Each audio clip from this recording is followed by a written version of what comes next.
world is a scary place. Even scarier once people get a hold of a little bit of power. But whether it be from ancient races yet unknown, some relics of grand scale, or deities from the... I'm not even sure where they're from. This place is definitely a little crazier. But at least we know that working together they can overcome something, even if it is other family members. We still have plenty to go through and hopefully a couple of good songs along the way. So, to protect everything of value upon the earth, whether it be friendship or just innocent civilians, there's going to be a lot of fighting. Unfortunately for some of them, probably some big sacrifices to be made. Is Hibiki's sun going to have to set? Let's find out.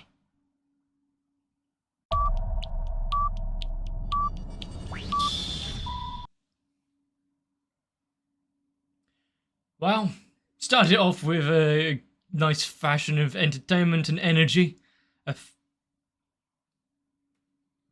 Sorry, who? Did I put on A, the right show, and B, the right episode? I guess we'll... Okay, Shema. That explains it. We're getting a flashback of the past. Is it going to be a defeat? An overwhelming defeat?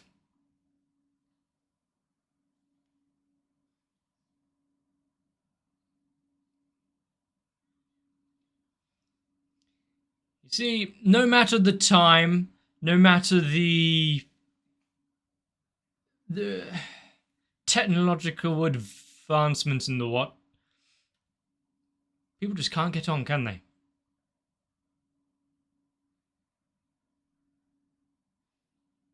At that rate, can't you just... Oh, okay, he can barely move. I was going to say cut off your arm that is slowly taking over you. That was pretty good. Clean cut.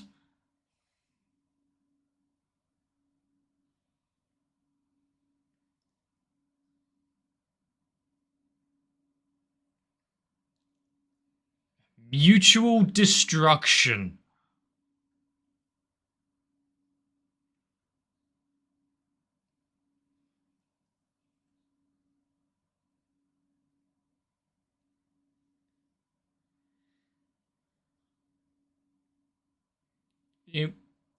We've seen quite a few things throughout the Symphogear, but seeing more of the ancient people. Oh yeah, because he was bleeding all over the place in the sanctuary bit, weren't he? He was the one who activated it and then went.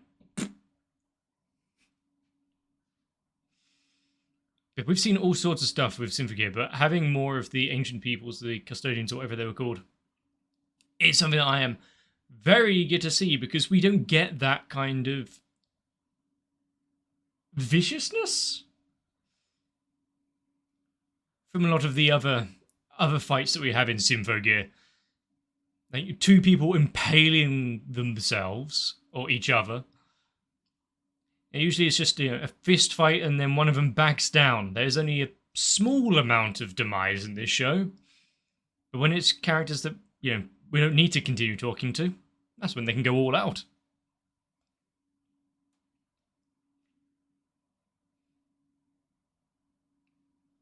But is there going to be a keen defeating her from that cutscene there? Obviously, with them now being on the moon and being able to find remnants of him and maybe what he'd put in place.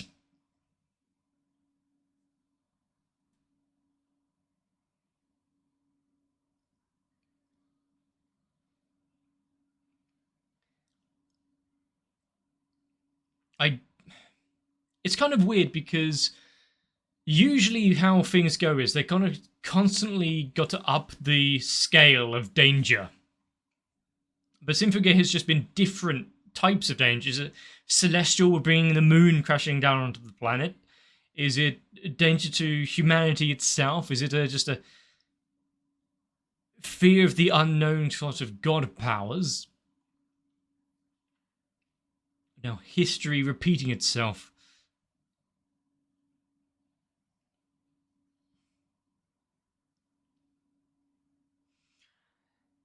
Several questions, but also don't need the shuttle, which is good.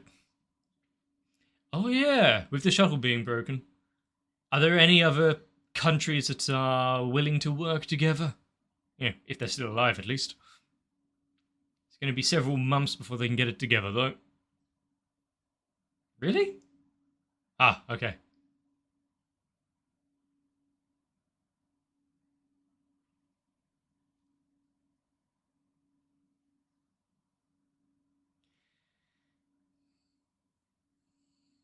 The fact that she does that, dive in, whether it's not her duty or a way to make amends for things that she's done.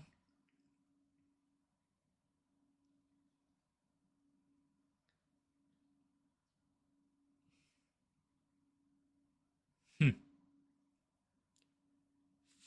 enough.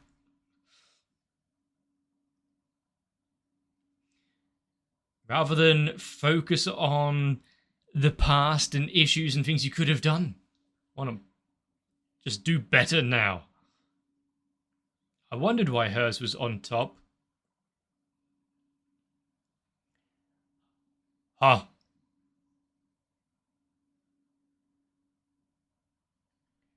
It seems like a very unnecessary automatic door.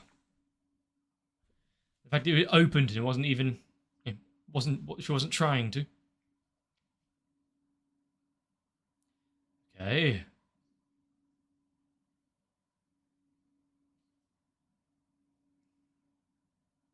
Or it was always the plan. There was never a return journey. I mean, in the current here and now, sure, but for how long? Well, don't push yourself too hard. It is good that they do actually care for one another. Sure, you're alive right now, and that's what matters. Good that universal beep, beep, and red lights means alarm. Their biometrics were not identified. Thorough defense, I guess. Thing is, they can't just go attacking with wanton abandon because one breach on the outside and they're sucked into space.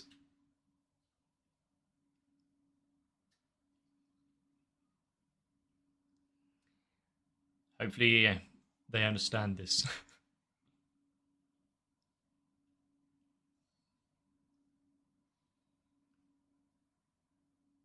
But I do like how this episode is starting. A whole bunch of old tech and in a curious environment.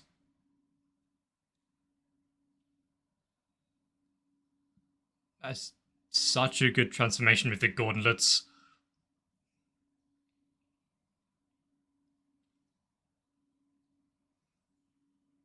And rather than be flashy and showy like some of the other characters and whatnot, is straight to the point. A few key poses, that's all you need.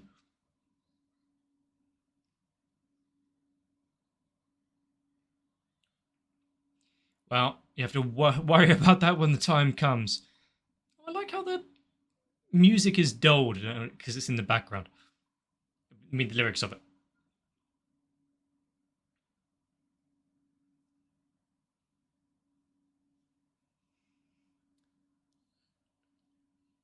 Can they detect signatures at all, and they're just not transformed, or it's we have no idea if they're even on the moon.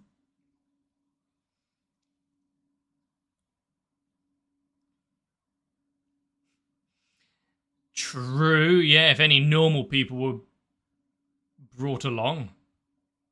Good that she is quite useful like that.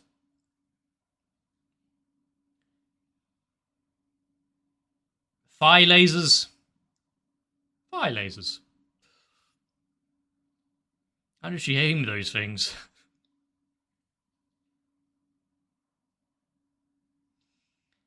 But considering there was a slight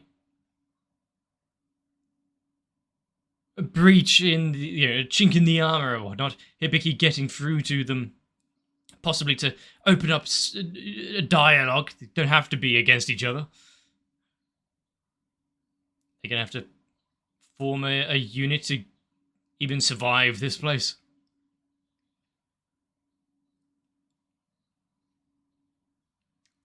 I like the call and answer aspect of this song.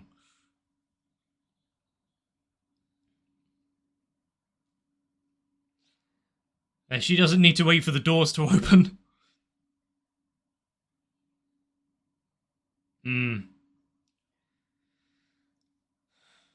There is a certain elegance in punch.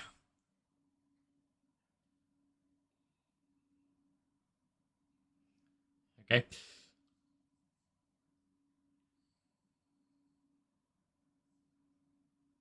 And she'll reclaim the victory which was taken from her so long ago.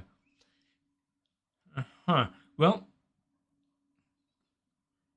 the fight against her to try and reclaim her body makes sense. The confirmation that she was still in there, at least, is good. Didn't expect the two-way conversation, though.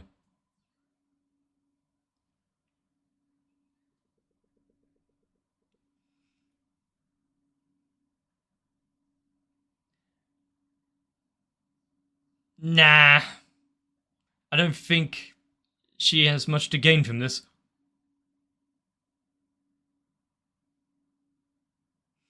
Oh, so which means that it is fate itself. How dare she lick that ear? That's Hibiki's property.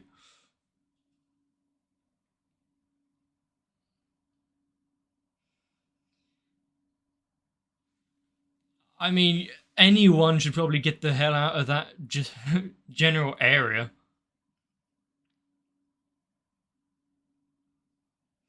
I'm not sure exactly how far they can really go, considering the grand plans.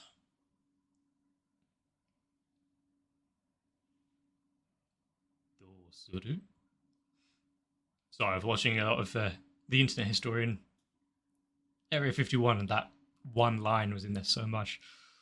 Saru. Fucking thing. Anyway. Nice edge lighting on the crystals. It would be amusing, though, if Shemara is doing all of her plans and overcoming everything and actually can't get in the way and stop them because these guys are on the moon. If only it wasn't damaged.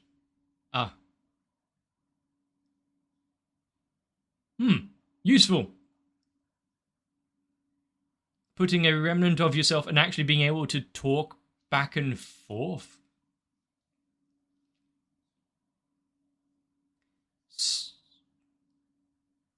That's quite useful tech. For the future, there might be people with different languages and whatnot. Good thing we're coming up with AI language models to automatically translate now, at least. Not sure how far in the future it would actually help.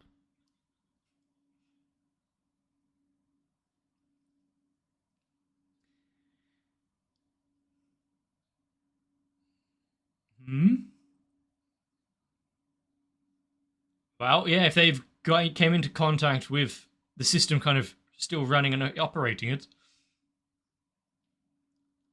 open a direct line back to base, let them know what's going on.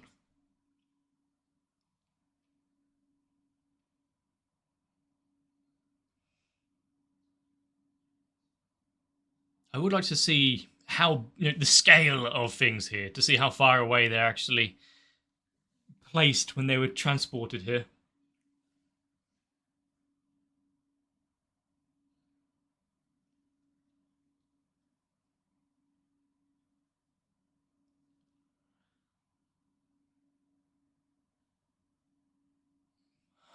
Huh.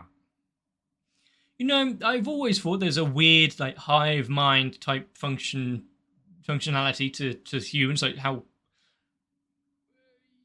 we can think one thing and just spreads without actually being said. Didn't think there would actually be a plot point here. They are the Prometheans of this world, then.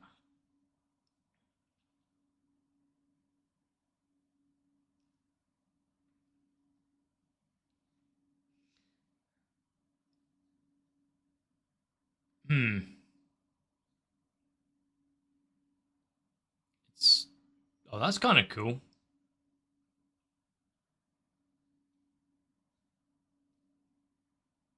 So that explains, like, the curse of Belial or whatnot, because if she's language, just split up so it can't come together and whatnot.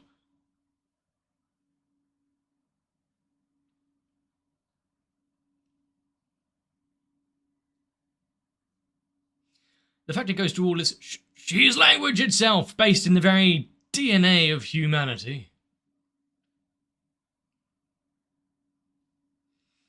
There is no way to keep her down forever.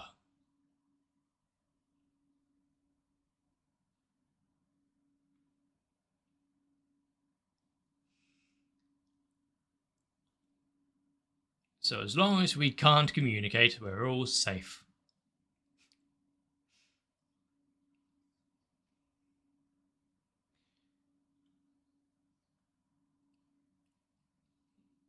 And with that, she would have full reign of all the, her plans and the planet.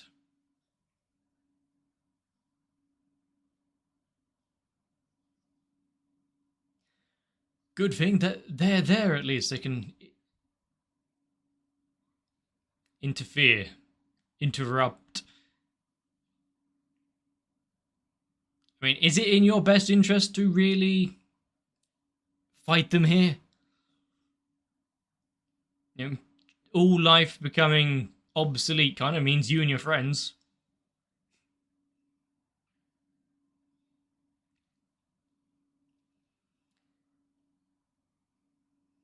And compared to the straightforwardness of Hibiki's one, the fact that Mira has this gymnast routine, considering one of her weapons is like a whip sword. I know I've kind of mentioned every time there is a transformation sequence, but I do like how it shines through each of the characters' kind of distinct parts of their, not only personalities, but origin. They did well in getting whoever it was that animated each of them.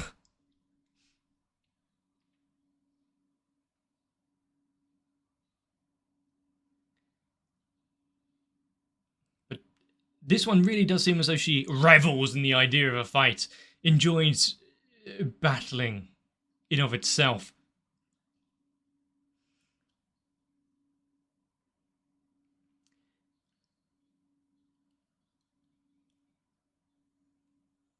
Well, do they have to eat? Is there a...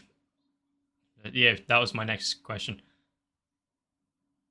Can she reflect it? Oh, just block.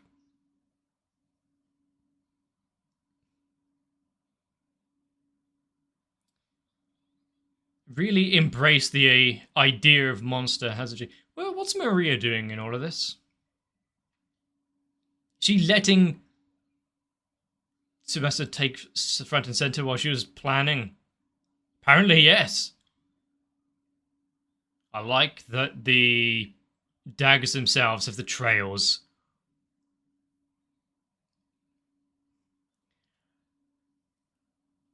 I mean, if you've got infinite that's kind of cool. If you've got infinite bats and don't take a, like, physical form and whatnot, why would you go... Interesting attack. I'm sure that's how some would like to go.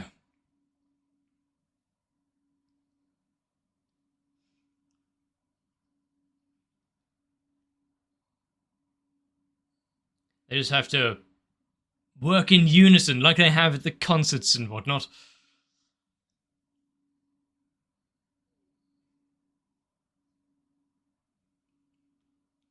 So Maria will help you regain it.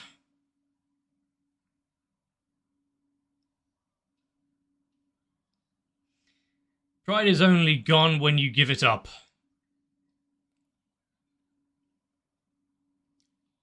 Ah, that was kind of neat. We got a countdown.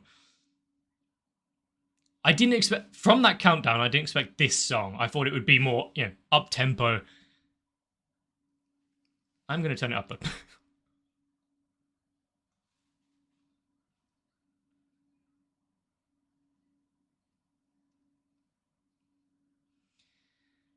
Even if there isn't any sort of rations or drinking fountain in this place. That's a worry for tomorrow. Oh no, the power of Helix. A drill that would pierce the heavens.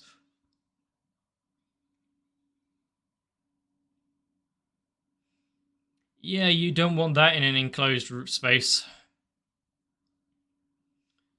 But do they always forget about the... Yay, the Gold Lotus. Forget about the... I keep getting distracted. That was some nice perspective. But forgetting about the golden shields that they have.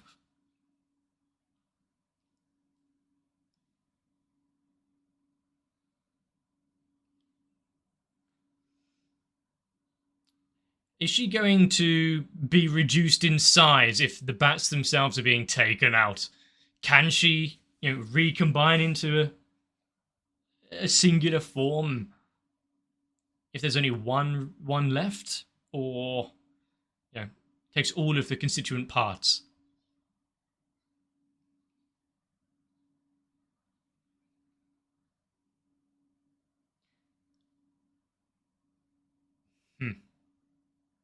Well, I think that answers my question. We can't just have a moment's calm, can we? More of the towers all around. Ah, it's only New York. Why is the statue so upset? Oh, yes.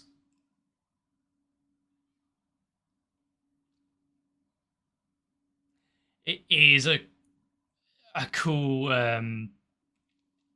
vision and whatnot, environment. Have a million pillars sprout up everywhere.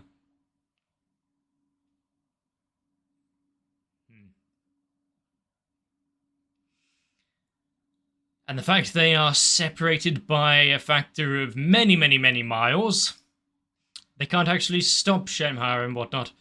So, even if they interfere with the moon and the ruin itself, life on Earth is going to be quite difficult to get back into if something isn't done that side.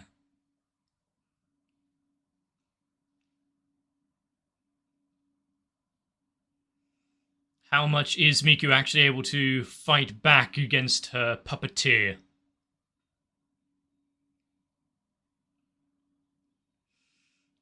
Will belief in your friends and your future win out once again? We'd have to find out, I guess.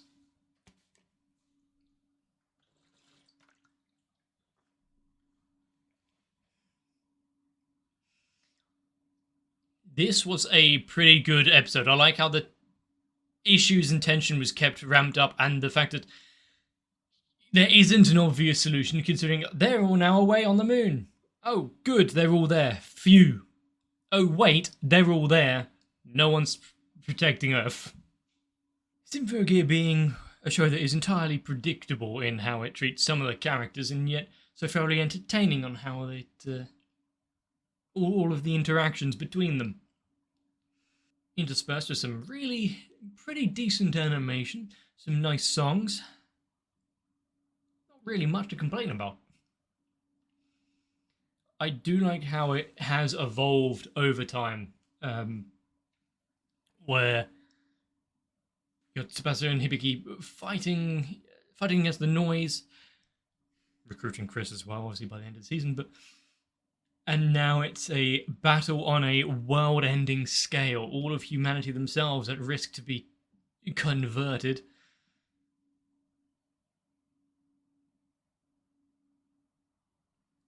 Is everyone going to have to join hands and sing?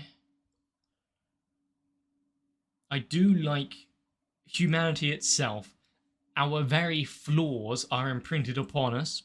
We can't exactly help it. It was deemed our protection by not being able to communicate properly. Yes, that's a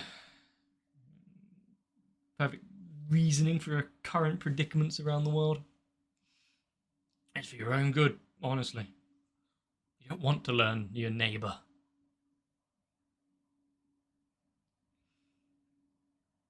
This show is... Obviously, there's bits and pieces that I would like to be done differently. How it handles certain aspects and whatnot, but I think, obviously I'm not a screenwriter or anything, so I've got no place to really complain on that aspect, but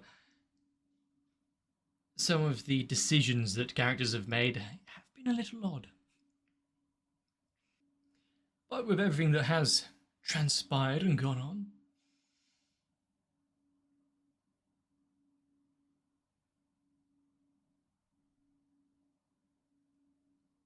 those three monsters still have their work cut out for them, whether it's not just surviving in this lunar prison,